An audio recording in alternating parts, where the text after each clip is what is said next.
Mouse PI for Hire is a boomer shooter with style and accessibility that helps it break free of the old head shackles and instead embrace a younger, more diverse audience.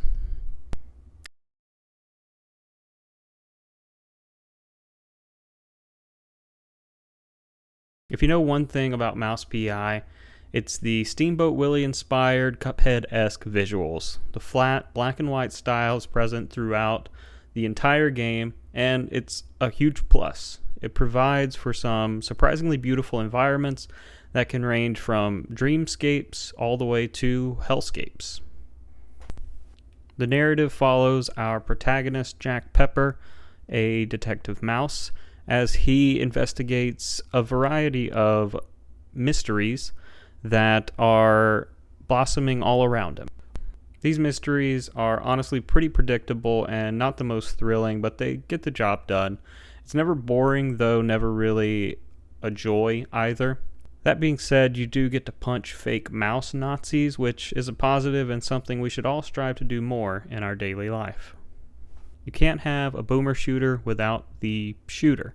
Mouse PI has a good variety of guns throughout that can range from a shotgun to a chainsaw to a mind-altering gun, though honestly I ended up just kind of maining two guns, the Tommy gun, the shotgun, and I would suspect that most people would probably do the same, but it's nice to have the other options.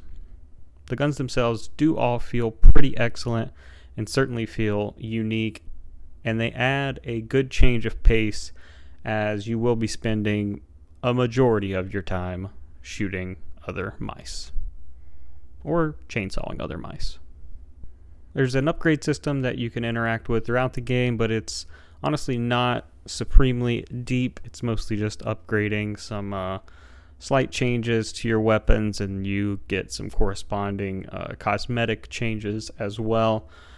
I never really felt like these upgrades were changing the game that much, and honestly I don't know their use in the long run.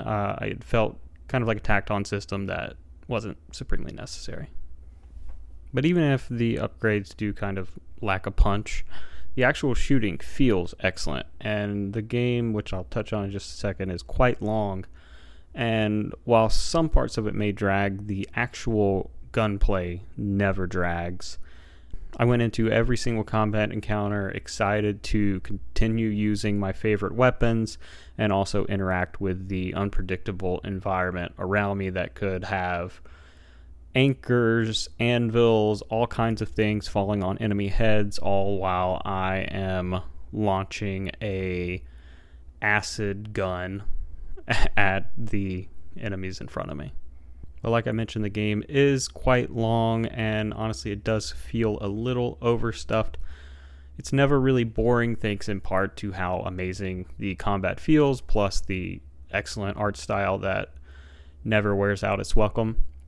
But it does feel like this game could have been trimmed by about 20 to 30%. That being said, when the chief complaint is that the game gives you a bit too much of itself, that's typically not the worst fault. The writing in Mouse PI has been talked about quite a bit, and I will admit that a lot of the humor did not click for me. The cheese puns were not my favorite, but I do think that there is, beyond the humor, some really interesting, well-written dialogue between these characters that I think shines through and kind of gives humanity to these mice in a way that I did not expect. Developer Fumi Games expertly executed what it seems like they were hoping to achieve with Mouse PI for Hire. A stylish boomer shooter that feels simultaneously familiar and deeply unique. It undoubtedly overstays its welcome, and some of the tertiary mechanics around the gunplay might not be all there, but a couple faults cannot dampen this entire solid package.